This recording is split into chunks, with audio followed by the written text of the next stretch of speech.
Il y a beaucoup de dépression dans le fitness. Qu'est-ce qui cause ces dépressions-là? Premièrement, il faut penser que beaucoup de gens font des shows de compétition, puis là, ils vivent sur une grosse adrénaline vers leur objectif. Puis après la compétition, souvent, ils vont tomber en dépression parce qu'ils se sentent perdus puis ils n'ont plus d'objectif. Alors pour eux, le bodybuilding, c'est leur vie, c'est ce qui les représente.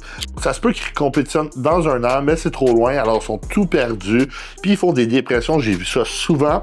J'ai vu aussi souvent des dépressions parce qu'ils ont des binges, leur physique est plus pareil comme qu'il était après la compétition que durant la préparation de compétition. Ils n'aiment pas leur physique, ils tombent en dépression ou même parce qu'ils prennent beaucoup d'anabolisants. Puis après la compétition, ils tombent off-cycle, hors cycle, ce qui fait en sorte que leurs hormones sont toutes débalancées puis font des dépressions.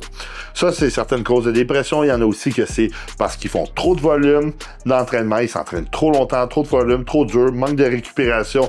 Tu sais, gang, si vous vous épuisez constamment, un moment donné, vous allez être en dépression. C'est super important de gérer son volume d'entraînement. C'est super important aussi de pas non plus relier sa vie à la compétition parce que ta personnalité ne doit pas être représentée par le bodybuilding. Tu n'es pas juste ça. Alors, fais en sorte de te fixer quelques petits objectifs après la compétition de bodybuilding pour être sûr de bien te sentir physiquement et mentalement. Alors, si tu as aimé cette petite vidéo-là, je t'invite à liker et t'abonner à ma page.